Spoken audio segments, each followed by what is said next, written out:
Alright, this week in anime number 15, let's get right into it. We have more than a little bit to talk about, but yeah, let's go. Spoiler alert and disclaimer. Alright, first and foremost, yeah, I'm going to be reviewing these episodes, and not so much reviewing as talking about what happened in those episodes and adding in my own thoughts. So yes, there will be spoilers throughout, so be prepared for that. Second, we don't read no manga around here. Yeah, so only time I really read the manga is when the anime is done and I know that it's continuing on in the manga. That's when I read the manga. Magi, the Sinbad Adventures, or the Adventures of Sinbad. This is an OVA. It was only 3 episodes long, very short. It aired and ended towards the end of last year. So we had the 3rd episode that streamed this week on my fave anime streaming site. And so I'm going to go ahead and tell you about it. The 3rd episode of the OVA was Sinbad actually running into Hina and his sister. Now, Sinbad is on his way to Mchok, even though technically I don't know if he actually ever has a heading. I think he's just kind of being guided to the dungeons. So he's over into the land of Mchok, or Mchok, however you want to call it. It's freezing. He's freezing his balls off on a little shaky, leaky boat, and he runs into these two out in the middle of the ocean. And Hina is trying to earn his right to manhood and his warrior name by killing this raging sea beast, which kind of goes bad, and he ends up having to save his sister instead, and Sinbad ends up actually killing the beast. This kind of messes with Hina all throughout the episode. And while this is going on, Drakon from the if you watch the 2nd episode, you'll see where he got the name of Drakon. His name is actually very, very long. He was the commander of the army that went in with Sinbad on the first dungeon he conquered, where he got Baal, and pretty much he was not forgiven for not actually conquering the dungeon himself and bringing home the gold and everything for the kingdom. So as a punishment, I guess you can say, they sent him to assassinate Sinbad and bring back his body, and thus bring back the weapon that has the Daijin inside of it, so that the king can have that power. So of course he accepts the mission. He takes these assassins, so now he is chasing Sinbad across the ocean. So while they're on their way, Sinbad is welcomed into the village of Mchok with Hina and his sister and Hina's father, who is also the leader of the village. So as they're partying and carrying on and stuff, the assassins come in and they try to, well, one of them tries to kill Sinbad. Doesn't work out, and in the middle of all that fighting and what have you, Sinbad tries to talk face to face with the assassin like a person, instead of trying to treat him like dirt. And the assassin's kind of a little bothered by that. He's a little messed up, but that's just the way Sinbad is. And we fast forward after this towards the end of the show, and you see that this whole time Hina was kind of tormented on the fact that he wasn't the one who actually killed that beast, but everyone thinks he is the one, and no one knows that it was Sinbad. And so in order to properly earn his manhood, since he couldn't conquer the beast, well, he's gonna go and see if he can conquer that dungeon that just so happened to be not too far from the village. The father had talked about it. Sinbad had warned him against anyone there, because we all know what happened to the hundreds and hundreds of people who entered the dungeon that Sinbad had conquered.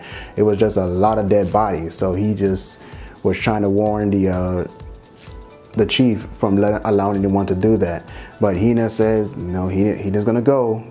He ran over there, ran into the dungeon, and as soon as Sinbad found out, Sinbad goes off and he enters the dungeon as well to try and protect Hina, or at least try to make sure he makes it out alive. And that's really how it ended.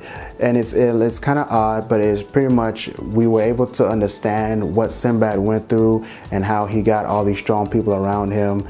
but I really wish the OVA was longer. Tokyo Ghoul Route A, the second season has finally started in grand fashion. As you guys know, they had to do it.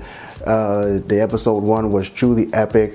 Kaneki finally comes out of the torture chamber after beating the crap out of Yamari, who was torturing him, and changing, you know, pretty much he changed completely. Hair, facial expressions, emotions, everything changed for Kaneki. His whole world changed. It's like he was a beast that was sleeping, that was awoken. And the chaos that's going on around is, you know, is still there. There's fights everywhere. So let's try and run them down and shorten this up, shall we? So the CCG is still storming the base. The CCG has now ran into the shopkeeper, the leader of Antiku. I don't have his name immediately in my head. It will be in the written review. But pretty much, long story short, he's a really strong guy. And the CCG runs into him. They try to take him on. They even use prototype Quincy's to see if they can bring him down, and it still does nothing. It wasn't so much of an epic fight, but it was pretty cool to see the shopkeeper, the old guy, actually transform and to use his ghoul form. So that fight is going on. While that fight is going on, Noru, who was one of the members of Aragiri, is facing off with 3 people from Antiku. They're all together trying to get to Kaneki. This is a mission to try to save him, and they run into Noru. All of them attack him. They even dismember him, take his head off his shoulders, and it does nothing. He heals back up, and not only does he heal back up, he literally just walks right on by. He doesn't even care that they attacked him. He just answers his little phone and, okay, walks right on through. Apparently, they got the message that he was not somebody they really wanted to mess with, and they just went this whole separate way and just kept on going. They didn't even bother trying to keep on attacking him or anything. So that was a little bit of fight, if you want to call it that was happening. Now on to one of the main fights. Toka and Iota, her brother, are fighting, and this is really not an actual fight. This is more like Toka taking a beating is really what it is. And it was pretty messed up because the brother actually ate, like he bit off one of her wings. Like, come on, like, really? That's just gross. What? But he bit off, he bites out one of her wings. I mean, he's just beating the absolute crap out of her. There's blood everywhere and all kinds of stuff. But Kaneki comes in before he can give any kind of finishing blows, snatches her up, puts her off to the side, and now we have Iota versus Kaneki. Once again, this is not even really a fight because Kaneki is not even trying to actually fight this guy. He doesn't really care to kill him because he is Toka's only living relative. So he, I guess, trying to be nice. So he kind of holds back and tries to talk to him instead, while still somehow looking like a badass and really kicking the crap out of him at certain times. So Iota does like all this work, and then Kaneki hits him one time, knocks the wind out of him. It's pretty funny, but he reveals that he understands that Iota is not in Aragiri just to like kind of be an idiot or kind of just be an evil person or something, that he has a purpose too. Kind of pisses Iota off, but he, that's Kaneki. That's what he does. So before the fight can really get any further, Noru jumps in and apparently he snatches Iota up to get him off of the field. Why? Because he sends the command that starts the demolition of the base. Yeah, demolishing it, leveled it. Like hundreds of people are killed when this happens. It's pretty messed up. But they level the base. Kaneki gets Toka and Nishiki, gets them all to safety. All the other members of Antiku, pretty much all the ghouls that matter from both sides, Aragiri and Antiku, they all get out fine. CCG does not. They are slaughtered pretty much, but most of the important soldiers that they need, once again, the stronger ones, they get out fine. But it's a pretty bloody mess because there's a ton of dead bodies and rubble and stuff everywhere.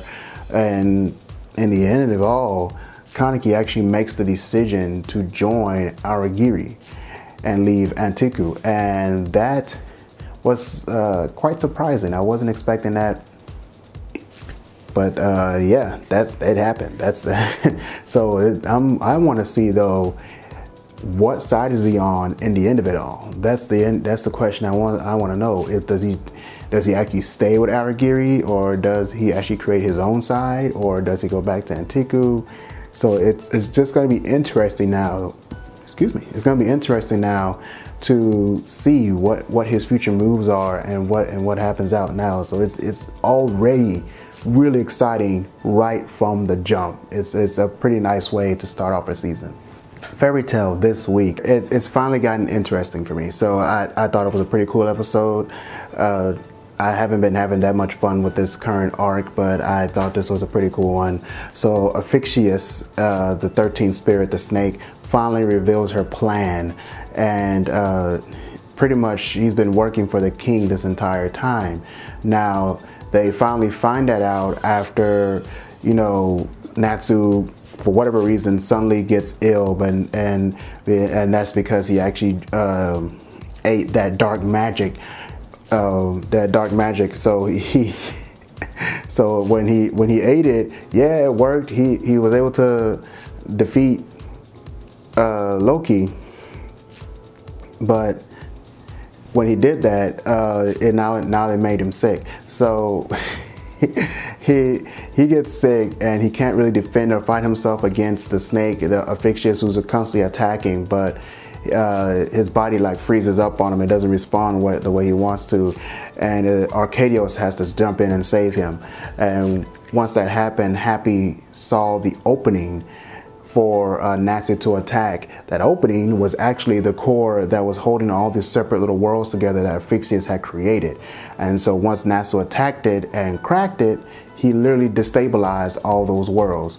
So it's real funny because the episode primarily was about the fact that Natsu, being Natsu, has darn near screwed Lucy and Yukino, who was still fighting their spirits in their worlds. So he has to fix the problem he created. So he used most of his magic and fire to stabilize the world and hold it together until Yukino and Lucy can finish off their fights, in which they did, and they got out safely.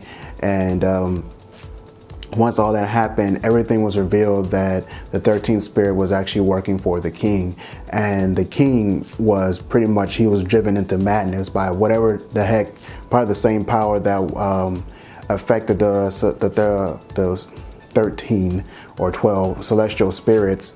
It's the same crap that happened to the king. So the king has gone mad, and the spirits were actually trying to get away from him. The celestial spirits trying to get away from him. But now that they've been sealed back, they pretty much screwed their plans, because in trying to rescue them, they actually sent them back to the celestial world, thus putting them back under the control of the king, which is why the spirits were running in the first place.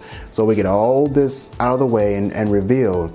And so now Natsu and everyone is pretty pissed because they went through all this crap thinking they were helping the spirits by sending them back to the celestial world, and it just wasn't that way. So now we have where everyone's trying to see, they're probably going to have to face off with the actual celestial king, or they may have to just defeat Aphyxius. We don't know. We'll see what happens in the next week, and see how exactly they start to deal with this problem. So it's gonna be something pretty awesome. I'm actually kind of excited to see the mad celestial spirit king.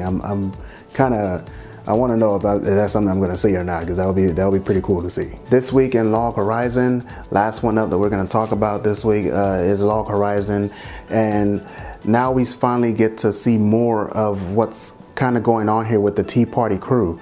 And as we got a small glimpse of last week, where Inticus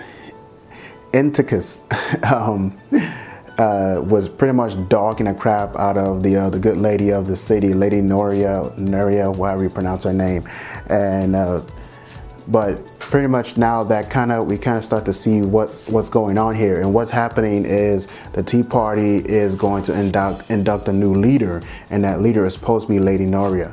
But Lady Noria is being controlled behind the scenes by Inticus, and Inticus is who's most excited because of course she thinks that she has the lady on strings, but Lady Noria has her own plans, and it's going to it's going to be something, because the former leader, which is Kanami. Kanami is the former leader of the Tea Party from season, I guess season 1 or so, but I didn't really watch season 1. But Kanami is the former leader of the Tea Party, and she is back online because she wants to know why the apocalypse happened. The apocalypse being what Log Horizon is pretty much based off of, how all the players, or 30,000 plus players, got stuck online. They cannot log out. So she's back online, and she is racing towards the same direction of the Tea Party. She has no choice but to run into them. And the whole episode is pretty much Kanami and her crew, which consists of a powerful swordsman and a guy whose name is Leonardo, and you could not have guessed it, but he is actually dressed kind of similar to a Ninja Turtle without the hunchback. And he's actually pretty cool. I like the guy. So that is her team. Also, she has a virtual bot with her who she's a healing. She's a mage. Kanami is her master, and that's the maid. So that's what the whole story is about, actually, is Kanami and her crew, and they're traveling, pretty much just following Kanami wherever she wants to go. And she is just as free-spirited as ever, running wherever she wants to go, and they get in trouble, all kinds of trouble, because she just wants to do that. Either she wants to help or she wants to fight, whatever it is. They follow her into it, and they got caught up in a raid battle, which is meant for a huge raid party with just, I think it was like 4 or 5 of them, and including one of the original Tea Party members who actually is a powerful sorcerer. I know that's not the name of his class, but we're just gonna call him a sorcerer. And he has his dragon and all sorts of stuff like that. And they go run in there and start fighting. And it's like 500 small wolves versus just Kanami and the swordsman. They're tearing them apart. But once the 2 actual boss characters come into play, that's when you see all their powers shine. Leonardo literally cuts the crap out of one of the bosses and handles her by himself, no problem.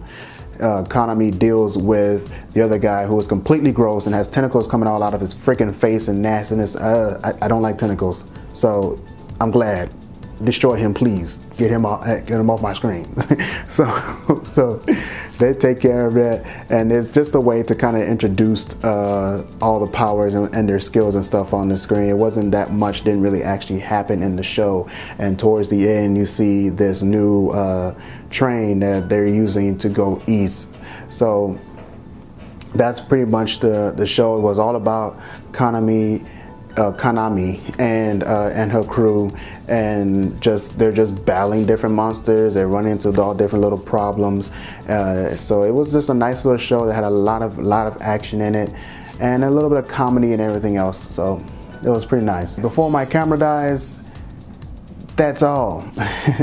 Thank you for watching another This Week in Anime. Please don't forget my social networks. I am on Twitter, I am on Pinterest, I am on Facebook. I am even now on Shots under ePete's. So I'm all over the place. Please check the description for the links to not only the written article of This Week in Anime, where I'll have a lot more details on each of the episodes and mention some more animes on top of that. And also check the description box for my website and all my social media links. So please join me in all those places whenever you can. I am happy to have you, happy to chat with you whenever you want to throw me a line. Once again, thanks for watching. You have a good one. See you.